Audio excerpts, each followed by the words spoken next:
disse legalmente nos Estados Unidos, o Brasil o incluiu na lista vermelha da Interpol, que levou ao cancelamento do seu visto como jornalista. Diz que agentes da imigração algemaram ele e levaram ele ao centro de detenção Crom por 17 dias em um caso posteriormente arquivado pelo próprio Brasil, e que ele gastou mais de $1 milhão em honorários jurídicos enfrentando essa batalha. Disse o Paulo que em 2022, o ministro do STF, Alexandre de Moraes, atual ditador do Brasil disfarçado de juiz, voltou a lhe obrigar a perseguir por relatar verdades incômodas, alegando que ele congelou todos os seus bens no Brasil, bloqueou suas redes sociais, cancelou seu passaporte e o condenou ao exílio. Tudo isso documentado. Quando os canais legais se mostraram insuficientes, ele acionou canais paralelos para que o FBI ligasse para o Paulo, tentando coagir ele a prestar depoimento. É o que o Paulo está dizendo. Disse ele também que o presidente do Comitê Judiciário da Câmara, o Jim Jordan, questionou essa violação sem precedentes em carta ao diretor do FBI, Christopher Wray, em 21 de maio de 2024, carta esta que nunca foi respondida. Ele diz que o Moraes o insultou publicamente a partir do mais alto tribunal do Brasil, o chamando de pseudo-jornalista e fugitivo, embora ele vive abertamente na Flórida há mais de 10 anos. Ele alega também haver um mandado de prisão secreto contra o Paulo e que o Paulo diz que não pode se defender porque não foi formalmente acusado e não sabe sequer se foi incluído novamente na lista da Interpol. Disse ele também que o caso dele não é isolado, mas parte de uma campanha sistemática. Ele citou o caso do jornalista Alan dos Santos, que passou mais de 2 anos na lista vermelha da Interpol, até que seu advogado provou que o governo brasileiro não tinha provas e seu nome foi retirado. Quando o governo Biden negou sua extradição, por considerar que sua conduta não era crime nos Estados Unidos, diálogos vazados revelaram assessores de Moraes discutindo a possibilidade de enviar agentes para sequestrar Alan em solo americano e levá-lo clandestinamente ao Brasil. O mandado de prisão segue aberto e ele continua sendo multado por postagens feitas no Brasil. Agora ele cita os casos de Rodrigo Constantino, cidadão americano perseguido, Michael Shellenberger, que foi alvo de Moraes, e pede que reflitam sobre a gravidade disso, sobre como eles estão presenciando um agente de governo estrangeiro perseguindo sistematicamente jornalistas e residentes permanentes americanos por conteúdo jornalístico publicado nos Estados Unidos. Citando agora a perseguição também a autoridades eleitas, Eduardo Bolsonaro, o deputado mais votado do Brasil, teve um inquérito aberto por Moraes após denunciar abusos ao próprio Congresso americano. Vive exilado aqui, temendo ser preso ao voltar. No mês passado, a deputada Carla Zambelli, mulher mais votada do país, teve prisão preventiva decretada por Moraes. Ela estava nos Estados Unidos em tratamento médico, mas conseguiu chegar à Itália, onde tem cidadania, antes de entrar na lista de difusão vermelha da Interpol. 2 dias depois, seu visto americano foi cancelado.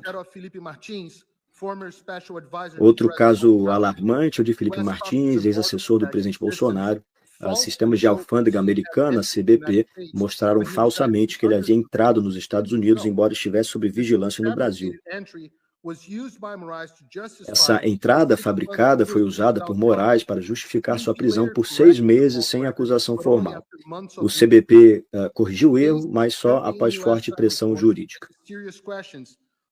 O caso, que tramita na Justiça Federal Americana, levanta sérias suspeitas de colaboração clandestina entre autoridades brasileiras e agentes americanos.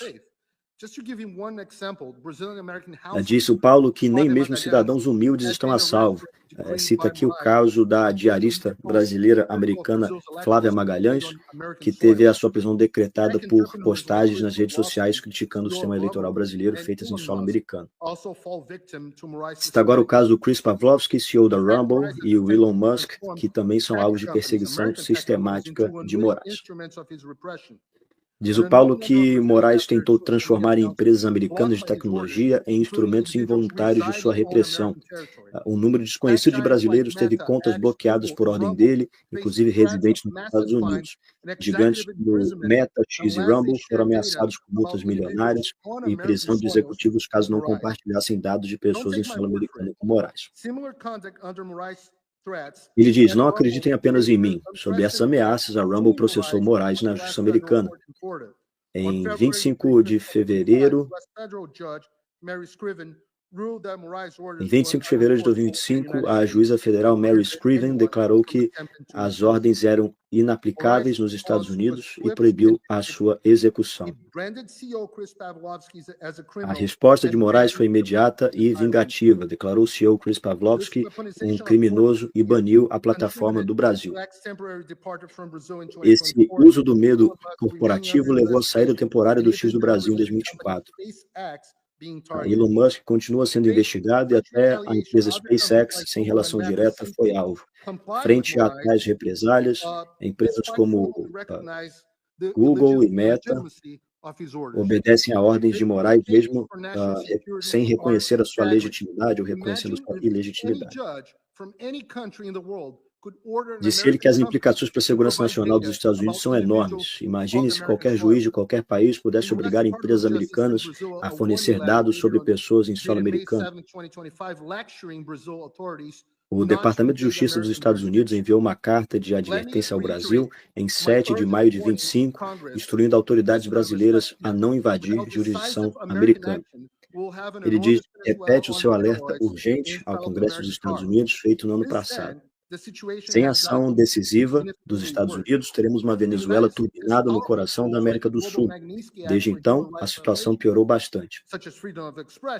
Os Estados Unidos têm ferramentas poderosas, como a Lei Global Magnitsky, para punir violações de direitos humanos, liberdade de expressão, de imprensa e devido processo legal. Ele pede que a comissão recomende sanções contra Alexandre de Moraes nos próximos 30 dias e diz que isso é insuficiente, que o Brasil, o Congresso precisa de legislação específica contra a repressão transnacional e que essa deve ser uma prioridade bipartidária. E ele faz alguns pedidos. Primeiro, que o governo pare de considerar alertas vermelhas da Interpol para a concessão de vistos. Segundo, que pressione a Interpol a adotar critérios mais rigorosos para excluir casos politicamente motivados. Terceiro, que crie exceções de asilo para vítimas de repressão transnacional.